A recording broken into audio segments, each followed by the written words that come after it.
शेतकरी मित्रांनो नमस्कार. मी अनिल शिंत्रे आपल्या शेतामध्ये स्वागत करतो. शेतकरी मित्रांनो हा खोडवा ऊसाचा प्लॉट आहे.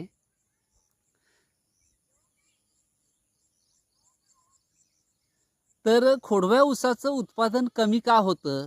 तर शेतकरी मित्रांनो सगळ्यात महत्त्वाचं म्हणजे आपण लागणीकडे ज्या पद्धतीनं लक्ष देतोय, तसं आपण खोडव्याकडे लक्ष देत नाही. हे सगळ्यात महत्त्वाचं उत्पादन कमी येण्याचं कारण आहे. आणि 2 नंबर म्हणजे शेतकरी मित्रांनो आपण ऊसाच्या बगला फोडतो. लागणीला ऊसाची भर लावणं हे गरजेचं आहे. पण खोडव्याला ऊसाला भर लावणे गरज काहीच नाही, असं माझं मत आहे शेतकरी मित्रांनो. तर ऊसाची मुळं तोडलात तुम्ही, तर त्याला रिकव्हर व्हायला 15 दिवस लागतात. आता आमच्या शेजाऱ्यांचं तुम्हाला मी प्लॉट दाखवतो. तर त्यांनी 2 वेळा ऊसाचं आऊत केलं होतं. बगला फोडल्या होत्या, नंतर पाला मिक्स करून घेतला, परत आता भरणार आहेत. यासाठी किमान ₹5,000 खर्च आहे शेतकरी मित्रांनो.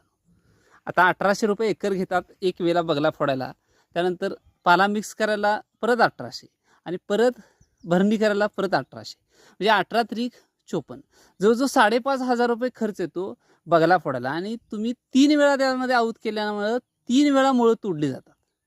आणि 3 वेळा मुळं तोडल्यानंतर 3 वेळेला त्याला मुळं परत रिकव्हर व्हायला जवळजवळ महिना दीड महिना तिथं जातो. आता आमच्या शेजाऱ्यांचा प्लॉट तुम्हाला दाखवणार आहे. तिन्ही का चुका केलेल्या आहेत आणि तुम्हीही अशा चुका करू नका शेतकरी मित्रांनो. तुम्हाला भरघोस उत्पादन घ्यायचं असेल खोडव्याचं, तर खोडव्याकडे लक्ष द्या चांगल्या पद्धतीनं. त्याचं पालनपोषण व्यवस्थित करा. शेतकरी मित्रांनो खोडवा ऊस का परवडतो? 1 नंबर नांगरट करायची गरज नाही.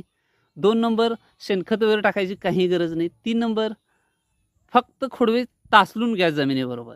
जर तुमचं कोयतानं तुटला असेल तर खोडवा मारून घ्या. ते साईडला बगला फोडते, उगाच जरासं फोडते ते. 1 ते 2 इंच बगला फोडायला वरच्यावरती बगला फोडण्याचं यंत्र जे आहे ते बगला फोडत नाही, कटिंग करायचं. खोडवा कटर जो आहे तो बगला उगाच जरासं 1 ते 2 इंच फोडतो. त्यामुळे त्याचा काय उपयोग होत नाही. म्हणजे त्यानं मुळं जास्त तुटली जात नाहीत, वरच्यावर तुटतात. त्यामुळं तुम्ही बगला हे खोडवा कट करून घ्या. खोडवा कट करताना बगला नॉर्मल लावा त्याला, त्या ट्रॅक्टरवाल्याला. त्यानंतर तेही कोयत्यानं तुटला असेल तर. मशीननं तुटला असेल ऊस तर बगला फोडायची बी गरज नाही, खोडवी मारायची बी गरज नाही. त्यानंतर शेतकरी मित्रांनो आपलं सगळ्यात महत्त्वाचं म्हणजे खतांचं नियोजन सगळं व्यवस्थित करणं सगळ्यात महत्त्वाचं आहे. खतांचं नियोजन मी याच्या आधीच्या व्हिडिओमध्येच तुम्हाला सांगितलेलं आहे. तरी पण मी तुम्हाला सांगतो, ड्रीप असेल तर सगळ्यात बेस्ट. ड्रीप ही काळाची गरज आहे. आपण जी टाकलेली खतं आहेत ती चांगल्या पद्धतीनं विरघळून डायरेक्ट मुळाला पोचतात. आता ह्या प्लॉटला 1.5 एकराचा प्लॉट आहे. आत्तापर्यंत तुम्हाला विश्वास बसणार नाही, 1.5 एकराच्या प्लॉटला आत्तापर्यंत 10,000ची खतं फक्त झालेली आहेत. बाकी खर्च काही नाही. भांगलन जे आहे ते घरानंच आम्ही 2-2 तासात पूर्ण 1.5 एकर प्लॉट भांगलून काढलेला आहे. असं नियोजन केलेलं आहे. त्यामुळं भांगलायचा पाला पूर्ण सरीमध्ये आच्छादन असल्यामुळं तणच उगवत नाही आणि पाला शिस्तात विरघळून ते विघटन होऊन ते पाल्याचं फास्ट कुजवायची काय गरज आहे. जसं शिस्तात त्याला मुळाला जमिनीला जे टेकतील पाला तसं ते विघटन होत जातं आणि विघटन होत जातं. तसंच बॅक्टेरिया वाढत राहतात. आपण टाकलेली खतं जी आहेत ती चांगल्या पद्धतीनं पिकाला उपलब्ध होतात. त्यामुळं शक्यतो करून ठिबक जोडून घ्या. ठिबक जोडणं गरजेचं आहे, काळाची गरज आहे. आता ठिबकमधून खतं कशी सोडायची तुम्हाला सांगतो. सगळी खतं मिक्स करून सोडू नका. तसं मीही सोडत होतो. यावर्षी मी काय केलेलं आहे, खतं सेपरेट दिलेले आहेत आणि खतं सेपरेट दिल्यामुळं त्याचा फायदा मला चांगला झालेला आहे. आणि ही माहिती मी तुम्हाला सांगतो शेतकरी मित्रांनो. जो आपल्याला फायदा झालेला आहे तो तुम्हालाही व्हावा यासाठी व्हिडिओ बनवत आहे मी. आणि तुमचा खर्च कमीत कमी व्हावा आणि उत्पादन जास्तीत जास्त पद्धतीने निघावं आणि तुम्ही शेतीमध्ये सक्सेस व्हावा ह्याच्यासाठी मी व्हिडिओ बनवत आहे शेतकरी मित्रांनो. त्यासाठी माझ्या चॅनलला फॉलो करा, लाईक करा, शेअर करा, कमेंट करा.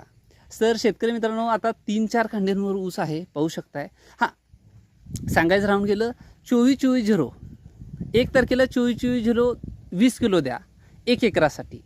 त्यानंतर लगेच 4 दिवसानंतर अमोनियम सल्फेट द्या 20 किलो.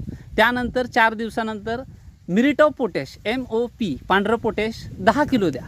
त्याची जास्त गरज नसते, 10 किलो द्या. त्यानंतर कॅल्शियम नायट्रेट द्या 3 ते 5 किलो द्या 4 दिवसानंतर. 4-4 दिवसाचा गॅप करत जावा. कॅल्शियम नायट्रेट दिल्यानंतर 5 किलो, मॅग्नेशियम सल्फेट 5 किलो द्या 4 दिवसानंतर. म्हणजे 16 दिवस मॅग्नेशियम सल्फेटचा डोस होतो. त्यानंतर 20व्या दिवशी मिक्स मायक्रोन्युट्रिएंट्स चिलेटेड ते 1 ते 2 किलो द्या बस. त्यानंतर लगेच 2 दिवसानंतर तुम्ही 24-24 चालू करू शकताय.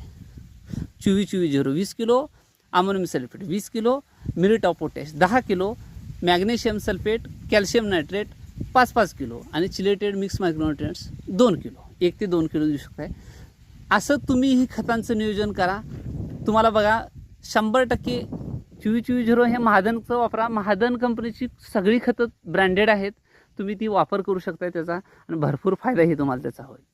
तर शेतकरी मित्रांनो, आता आमचं शेजाऱ्यांचा प्लॉट तुम्हाला दाखवतो. त्यांनी मुळं 2-3 वेळा तोडलेली आहेत आणि भरणी केलेली आहे.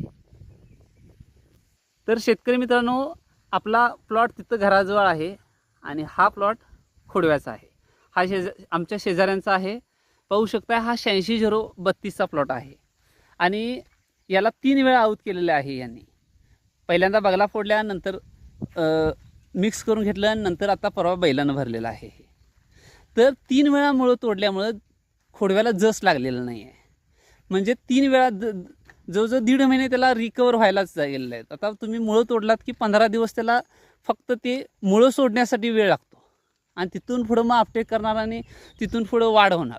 त्यामुळं आता हा पहिला ऊस तुटला होता आणि मग आमच्या इथं मशीन आलं होतं. यांनी पाला पेटवला होता. आणि सगळ्यात महत्त्वाचं तण नियोजन आहे शेतकरी मित्रांनो. आपण टाकलेली जी खतं आहेत ती पिकाला लागू व्हायला पाहिजेत. तण बारीक असतानाच तणनाशक तुम्ही मारू शकता बिनधास्त. तणाचं नियोजन जेवढं लवकर करशीला तेवढं जास्त तुमचं पीक वाढेल. त्यामुळं तणाचं नियोजनसुद्धा वेळची वेळी करा. तुमचं उत्पादन भरपूर वाढतं त्याच्यामुळं. तर शेतकरी मित्रांनो, अशीच माहिती तुम्हाला मी देत राहतो. तुम्ही त्याचा फायदा करून घ्या तुमच्या शेतामध्ये आणि तुम्हीही सक्सेस व्हा. तुमचा खर्च कमीत कमी मी करण्याचा प्रयत्न करतो शेतकरी मित्रांनो. आणि इथून पुढं मी तुम्हाला कसं खर्चाचं नियोजन कमीत कमी करून उत्पादन जास्तीत जास्त कसं मिळवायचं हे तुम्हाला मी व्हिडिओमार्फत दाखवणार आहे. शेतकरी मित्रांनो, धन्यवाद.